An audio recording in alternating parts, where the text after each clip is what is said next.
Buenas tardes a todos. Soy Javier Peñapoza, vuestro profesor del ámbito científico y tecnológico de grado en ESO de nivel 2, y vengo a presentaros lo que sería esta cuarta clase virtual de esta tercera evaluación del curso académico 2014-2015 o la decimosexta clase virtual del curso académico 2014-2015.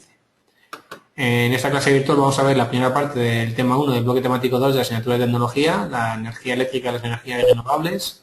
Veremos el tema 3 del bloque temático 4 de la asignatura de matemáticas, las funciones elementales, y veremos también la primera parte del tema 1 del bloque temático 7 de ciencias naturales, la materia, los elementos y los compuestos.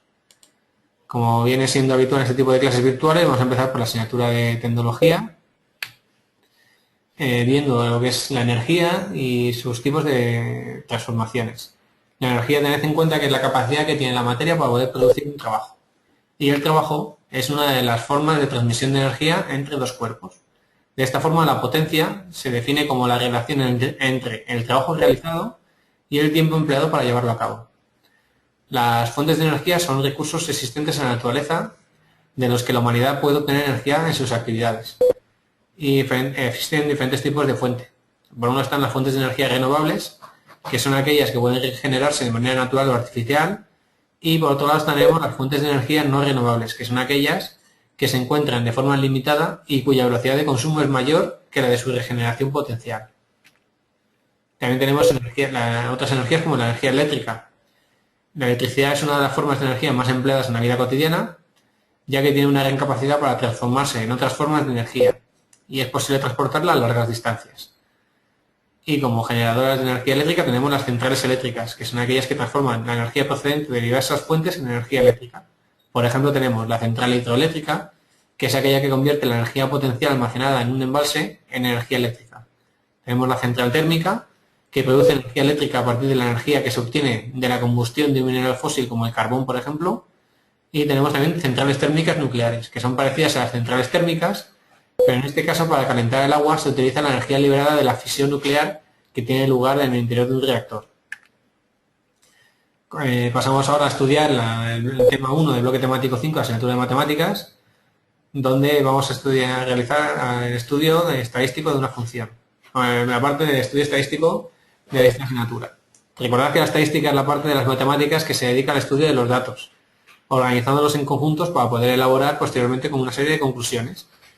Existe una serie de conceptos básicos que debéis de conocer, como por ejemplo la población, que se define como el conjunto de todos los elementos a los que se somete a un estudio estadístico, el individuo, que es cada uno de los elementos que componen una población, la muestra, que se define como el conjunto representativo de la población de referencia, y la variable, que es la característica del atributo o la medida que se desea conocer y estudiar. Las variables pueden ser de dos tipos: cuantitativas, aquellas para las cuales las mediciones arrojan datos numéricos, pues de esta forma pueden ser o bien continuas, cuando pueden tomar cualquier valor dentro de un cierto intervalo de números reales, o discretas, siempre y cuando obtengan valores de un proceso de conteo. Y otro tipo de variables son las variables cualitativas, que son aquellas para las cuales no es posible hacer mediciones numéricas. Pues por ejemplo tenemos los colores, o el tamaño, etc. También se estudian en este tema los sucesos aleatorios, que es el conjunto de todos los resultados posibles, denominado como espacio muestral. A cada resultado posible se le denomina como suceso, y cuando este suceso tiene un único resultado, se le llama suceso elemental. Si el suceso está compuesto por varios sucesos elementales, diremos que se trata de un suceso compuesto. Y también hay sucesos imposibles y sucesos seguros. Los sucesos imposibles serán aquellos cuya probabilidad de que sucedan es cero, es decir, que por mucho que lo intentemos va a ser imposible que tenga lugar. Y los sucesos seguros son aquellos que tienen una probabilidad igual a 1, es decir, que siempre y cuando llevemos a cabo ese proceso se va a cumplir. La frecuencia del suceso, pues justamente se define como el número de veces que ocurre un suceso y se obtiene de dividir la frecuencia absoluta entre el número de experimentos, lo cual dará como resultado pues un número entre 0 y 1. La probabilidad es el valor al que se acerca la frecuencia relativa de un suceso según se amplía el número de experimentos. Esta variable toma valores entre 0 y 1. Si obtenemos el valor 1, estamos ante un suceso seguro, y si es 0, se trata de un suceso imposible. En general se define la probabilidad como el cociente entre los casos favorables entre los casos imposibles. Los sucesos X probables se definen como sucesos que tienen la misma probabilidad de ocurrir y la probabilidad compuesta se define como la probabilidad de un suceso compuesto, ya que es la suma de todas las frecuencias de los sucesos incompatibles de que está formado. También llevamos a cabo el estudio de las tablas de contingencia, cuyo objetivo es organizar la información de un experimento referido a dos variables. Estas están compuestas por filas, donde se pone o se introduce la información de una variable, y por columnas, donde se va introduciendo la información de la otra variable. Las filas y columnas se delimitan en celdas, donde se vuelcan las frecuencias de cada combinación de variables. Y luego también tenemos otro tipo, que serían los diagramas de árbol, que consiste en una representación gráfica que muestra los resultados posibles de una serie de experimentos y sus respectivas probabilidades. Pasamos ya, por lo tanto, a estudiar, por último, la asignatura de Ciencias Naturales, donde veremos la primera parte del tema 1 del bloque temático 7, donde vamos a ver fundamentalmente lo que es la materia. Recordad que es todo aquello que ocupa un determinado volumen y que posee una masa. Un material es una sustancia, todo aquello que está hecho de materia y que cuenta con una composición química específica. Respecto a las propiedades de la materia, fundamentalmente destacamos tres. Algunas que sean generales, que son comunes a todos los cuerpos, o características, que serían aquellas que son particulares para cada sustancia.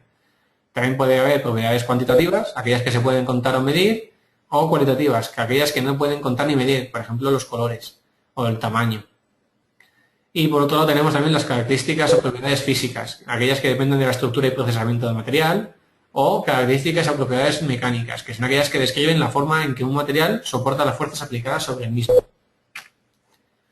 Respecto al estado de la materia y sus estados de agregación, pues tenemos tres estados de agregación fundamentales. Por un lado tenemos los sólidos, en segundo lugar los líquidos y en tercer lugar los gases. Los sólidos son aquellos materiales que tienen forma y volumen constantes y se caracterizan por la rigidez de sus estructuras. Las partículas en este caso solo se mueven por vibración y oscilación alrededor de posiciones fijas. Si estudiamos un poco más a fondo los líquidos, son aquellos materiales que no tienen forma fija, pero sí un volumen constante. En los líquidos las fuerzas de atracción son menores que en los sólidos, por lo que las partículas pueden trasladarse con libertad.